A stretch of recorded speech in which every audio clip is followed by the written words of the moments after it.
नमस्कार साथियों, मैं मनीष भारती संस्कृति पीसीएस प्लेटफॉर्म पर आप सभी का स्वागत करता हूं। साथियों, हम जानते हैं कि बिहार एक कृषि प्रधान राज्य है। बिहार में तकरीबन देखा जाए तो आज भी 75% लोग जो हैं बिहार के, उनकी आजीविका कृषि या कृषि से संबंधित गतिविधियों पर ही निर्भर है।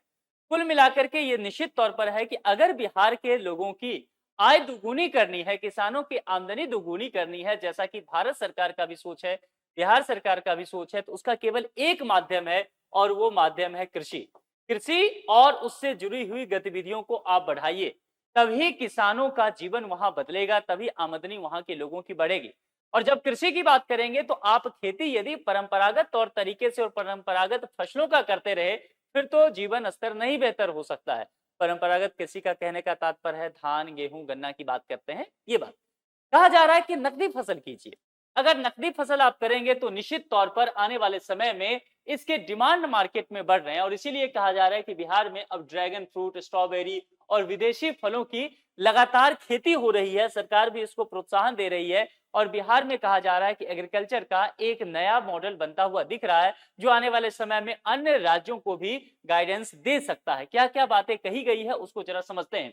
देखिए, जो पारंपरिक खेती की बात की, पारंपरिक खेती में सभी चीजें आता है, यानी कि खेती की मसला हो गया, खेती करने का तौर तरीका पारंपरिक है, आज से भी हल से जुदाई हो रहा है ना। इसके अलावा देखेंगे कि चाहे वो सिंचाई की व्यवस्था हो, सिंचाई भी पुराने तौर तरीके से हो रहे हैं। तो कुल मिलाकर के खाद बीज की व्यवस्था की जाएगी, फसल के प्रकार की बात की जाएगी, ये सब।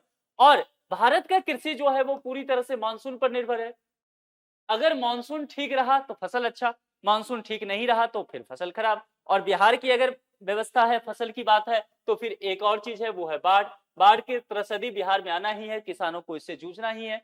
तो पारंपरिक खेती से बहुत प्रॉफिट बिहार को नहीं हो पा रहा है। केवल यह जीवन निर्वाह की खेती हो गई है कि इतना उपजा कर ले किसान कि खा पी ले थोड़ा बहुत और थोड़ा बहुत व्यापारी को या सरकार को बेच दे, उससे किसी तरह काम चल जाएगा। इससे उनके जीवन में आमूलचूल परिवर्तन नहीं हो सकता है। ये बातें यहाँ कुल मिलाकर के निकल के सामने आ रहा है। अब यहाँ पर इसीलिए बिहार सरकार लंबे समय से कोशिश करती रही, बिहार के किसान भी लगे रहे। बिहार के अगर देखेंगे, जैसे कि कृषि विश्वविद्यालय सबौर है भागलपुर में, पूसा एग्रीकल्चर यूनिवर्सिटी जो समस्तीपुर में है, तो कुल मिलाकर के ऐसे बहुत सारे इंस्टीट्यूट हैं बिहार में जो एग्रीकल्चर को लेकर के लगातार प्रयास कर रहे हैं। और इसीलिए बिहार यहाँ पर परंपरागत खेती से अब आगे बढ़कर के हाई वैल्यू हॉर्टिकल्चर, यानी कि महंगी और आधुनिक जो बागवानी फसल है, उस पर फोकस करता हुआ नजर आ रहा है। ये पिछले कुछ दिनों में देखा गया और अब कहा जा रहा है कि राज्य के हर जिले में प्रोजनी वाल नर्सरी विकसित करने की योजना बन रहा है। प्रोजनी वाल नर्सरी क्या है, इस पर हम चर्चा करेंगे।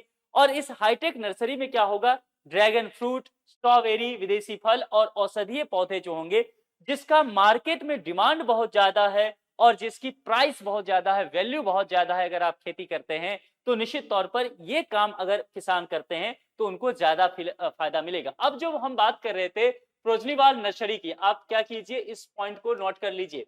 72वीं बीपीएससी जो लोग भी देने वाले हैं प्रीलिम्स, और एडीओ वाला भी प्रीलिम्स कैंसिल हुआ, यहाँ पर ये प्रश्न आपसे पूछा जा सकता है बिहार स्पेशल में, और एग्रीकल्चर से जुड़े हुए काफी प्रश्न आते हैं, तो उसको नोट कीजिए। यह नर्सरी होता क्या है, मातृ वृक्ष उद्यान होता है, जहां उच्च गुणवत्ता वाले, ध्यान दीजिए क्या क्या लिखा हो सकता है आपको, उच्च गुणवत्ता वाले यानी कि हाई क्वालिटी होनी चाहिए, रोग मुक्त अगर बात करेंगे यानी कि इम्यूनिटी सिस्टम जो पौधा का है वो बेहतर होना चाहिए, और प्रमाणित पौधे जो है वो तैयार किया जाते हैं। नर्सरी क्या होता है, आप गांव घर में नर्सरी देखें, आप कोई फूल लेने जाते होंगे, आम का वृक्ष लेने जाते होंगे आपके दादाजी पिताजी, तो दो तरीका है, एक तो आपने क्या किया, जो आम खाया गुठली फेंक दी, उसी से पौधा निकला। और एक क्या होता है, नर्सरी में आप जाते हैं, वहां अच्छी वैरायटी की आप आम लेते हैं, आप कहते हैं वहां की भाई क्वालिटी अच्छी होनी चाहिए, आम का पौधा ऐसा मुझे दो जिसमें कीटाणु वगैरह ना लगे, इस बार रोपो तो अगले बार से ही फल देने लगे, मीठे रसदार फल। तो ये तमाम चीज के लिए आप नर्सरी जाते हैं। ऐसे ही यहाँ पर यह कहा जा रहा है कि जो विदेशी फसल है उसके लिए व्यवस्था की जाएगी और हर जिले में इस तरह का मॉडल लाया जाएगा। इसका उद्देश्य क्या होगा, किसान बेहतर पौधा सामग्री उपलब्ध हो पाएगा किसान के लिए, उनकी उत्पादकता बढ़ेगी और उनसे उसका कह सकते हैं कि आमदनी बढ़ेगी। सरकार की योजना के मुख्य बिंदु क्या क्या है समझिए। पहली बात, हर जिले में हाईटेक नर्सरी बनेगी, ये पॉइंट नोट करके रखिए। उद्यान निदेशालय ने यह कहा है कि सभी जिले के डीएम और डीडीसी को कम से कम 10 एकड़ जमीन उपलब्ध कराने का निर्देश दिया है, ये हर एक डिस्ट्रिक्ट में। तो बिहार में डिस्ट्रिक्ट की संख्या कितनी है, 38, यानी कि 38 जिले के डीएम और डीडीसी से कहा गया है कि कम से कम 10 एकड़ तो दीजिए ही जमीन। इससे ज्यादा दीजिए तो अच्छी बात है। क्यों? क्योंकि यहाँ राज्य सरकार इस जमीन पर नर्सरी लगवाएगी अपनी तरफ से और यहाँ पर सेंटर ऑफ एक्सीलेंस के रूप में इस नर्सरी को क्या किया जाएगा? विकसित किया जाएगा। इसके अंतर्गत यहाँ पर आधुनिक तकनीक का इस्तेमाल किया जाएगा, जैसे कि शेड नेट होता है। शेड नेट देखें आप, जगह जगह देखते होंगे शेड नेट लगाया जाता है और इसके अंतर्गत ही क्या अंदर फसल की जाती है, ताकि टेम्परेचर और बाहरी पर्यावरण जो है उससे फसल बचता है कीटनाशक वगैरह से।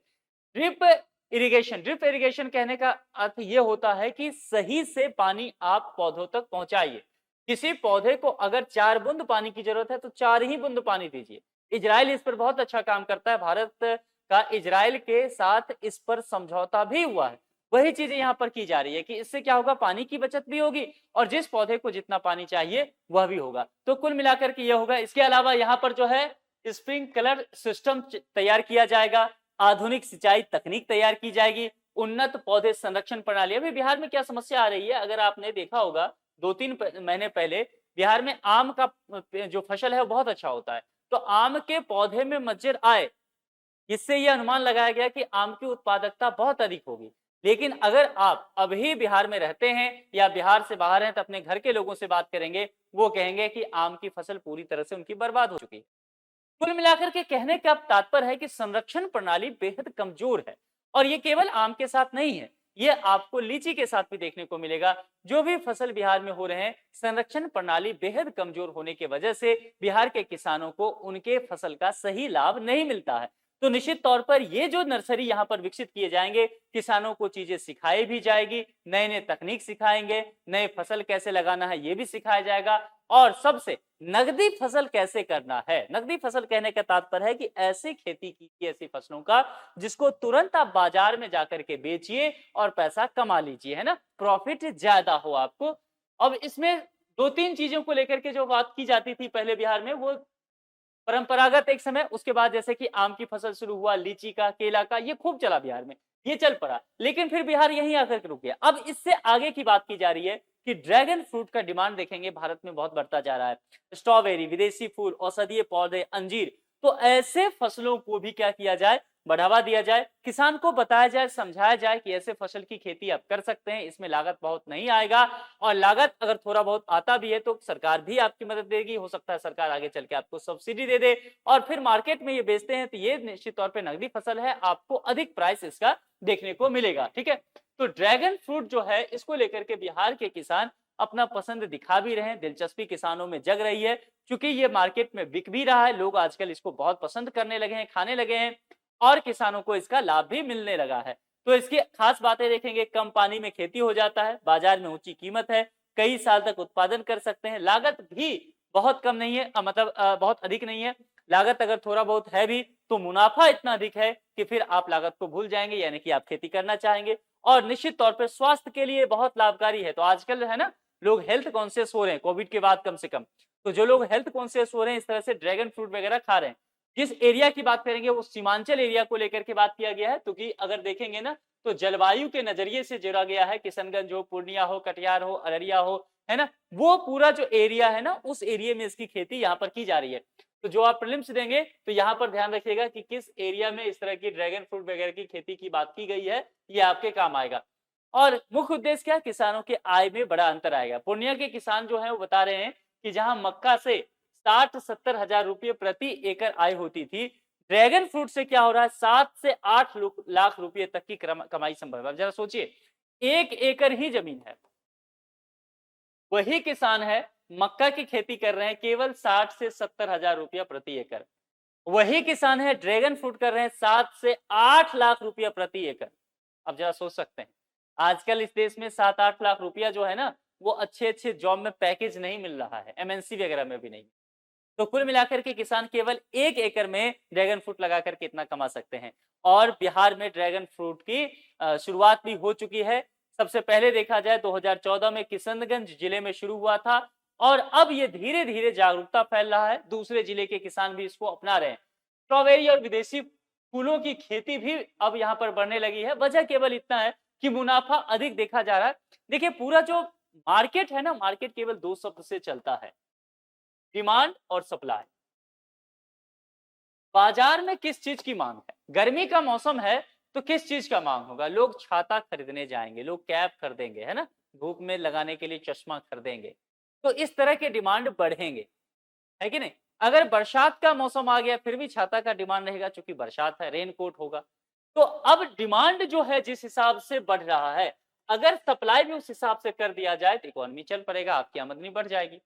मार्केट में डिमांड बढ़ रहा है विदेशी फूलों की, मार्केट में डिमांड बढ़ रहा है स्ट्रॉबेरी की, ड्रैगन फ्रूट की, हेल्थ कॉन्शियस लोग ये सब खरीद रहे हैं, तो निश्चित तौर पे सप्लाई चाहिए, और सप्लाई अगर आप करते हैं तो आपकी आमदनी बढ़ेगी। यही बातें यहाँ पर की जा रही है। युवाओं को ये खेती जो है आकर्षित भी कर रहा है। नए पीढ़ी के जो युवा है परंपरागत खेती से खुद को अलग करना चाह रहे हैं, एग्री बिजनेस की तरफ जा रहे हैं, स्टार्टअप्स मॉडल उनको आकर्षित कर रहा है, पर्यटन और एग्री ब्रांडिंग भी हो रहा है। फूलों और विदेशी फलों की खेती से एग्री टूरिज्म और स्थानीय ब्रांडिंग को बढ़ावा मिल रहा है। दूर दूर से लोग देखने आ रहे हैं कि भाई बिहार के किशनगंज में किस तरह से ड्रैगन फ्रूट्स की खेती हो रही है, तो कहीं न कहीं उससे भी उनको आमदनी यहाँ पर हो रहा है।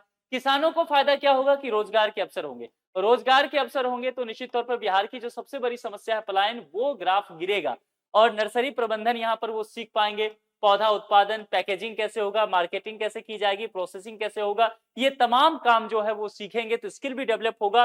और एक तरह से कह सकते हैं कि बिहार में ढेर सारे एमएसएमई सेक्टर यहाँ पर शुरू हो जाएगा। स्थानीय स्तर पर पौधे उपलब्ध कैसे होंगे? किसानों को दूसरे राज्यों से महंगे पौधे नहीं मंगाने पड़ेंगे। क्यों नहीं महंगे पौधे मंगाने पड़ेंगे? क्योंकि नर्सरी की व्यवस्था सभी जिले में सरकार कर रही है, तो आप नर्सरी से पौधा ले लीजिए। इसके अलावा पौधा ले लिए तो उसको लगाना कैसे है, उसकी देखभाल कैसी करनी है, तो आपको ट्रेनिंग भी दिया जाएगा, और सरकार किसानों को आधुनिक खेती और हाई वैल्यू क्रॉप्स की ट्रेनिंग भी दे देगी। तो कुल मिलाकर के क्या है कि हर मामले में देखा जाए तो किसानों को यहाँ पर फायदा होगा। सरकार के लिए यहाँ पर कहा है कि सब्सिडी और सहायता भी देंगे, क्योंकि लागत जिस, अब अगर ऐसी फसल आप लगाते हैं, हाई वैल्यू एग्रीकल्चर करते हैं, तो यहाँ पर लागत मूल्य तो बढ़ेगा ना। अब किसान के पास शुरुआती तौर पर नहीं है पैसा, तो सरकार कह रही है कि हम आपको सब्सिडी देंगे, सहायता देंगे।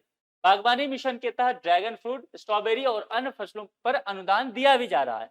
कुछ योजनाओं में देखा जा रहा है 40% तक सब्सिडी दिया जा रहा है। ड्रिप इरिगेशन सहायता दी जा रही है, पौधा सामग्री सहायता दिया जा रहा है। पैकेजिंग कैसे करना है, क्योंकि मार्केट तक आपको सप्लाई भी तो इसको करना है, तो उसके लिए भी आपको मदद दी जा रही है। और इन तमाम चीजों से देखा जा रहा है कि बिहार में कृषि के क्षेत्र में बहुत बड़ा बदलाव देखा जा रहा है। लोग पारंपरिक खेती से हाई वैल्यू खेती की ओर आ रहे हैं। आत्मनिर्भर बागवानी मॉडल वहां पर शुरू हो चुका है। एक्सपोर्ट ओरिएंटेड कृषि हो रही है। लोग कोशिश कर रहे हैं कि ऐसी फसलों का उत्पादन करें जिसको निर्यात कर सके, उससे पैसा कमा सके। सरकार का उद्देश्य क्या है? सिर्फ उत्पादन बढ़ाना नहीं, बल्कि किसानों की आय, ग्रामीण रोजगार और कृषि आधारित उद्योगों को और कैसी मजबूती दी जाए। कुल मिलाकर के निष्कर्षता आप कह सकते हैं कि बिहार में रोजनी बाग नर्सरी जो बनाया जाएगा, सभी डिस्ट्रिक्ट में 38 के 38 डिस्ट्रिक्ट में, ये से केवल एक नर्सरी प्रोजेक्ट नहीं, लेकिन आप इसको कहिए कि कृषि के क्षेत्र में एक बहुत बड़ा क्रांति बिहार में आने वाला है। एक नया मॉडल हम यहाँ पर देखने वाले हैं आने वाले समय में। और ये तमाम जो विदेशी फसल या फूल हैं, इससे युवा बहुत आकर्षित हो रहे हैं, तो निश्चित तौर पर यहाँ पर स्टार्टअप की काफी अच्छी संभावनाएं भी देखी जा रही है।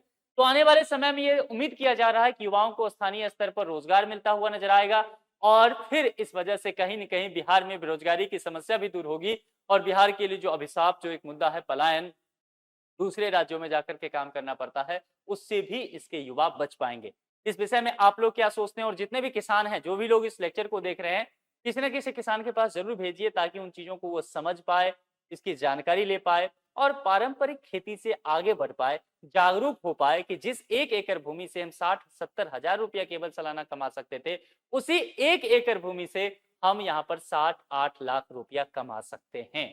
तो सोचिए कितना बड़ा परिवर्तन है। केवल अपनी सोच को बदलने को लेकर के है, और थोड़ी सी नई ट्रेनिंग की आवश्यकता है। तो आज के लिए इतना ही। जुड़ने के लिए आप सभी का बहुत बहुत शुक्रिया। अभी तक अगर आपने संस्कृति पीसीएस चैनल को सब्सक्राइब नहीं किया है तो सब्सक्राइब कर लें। Thank you so much.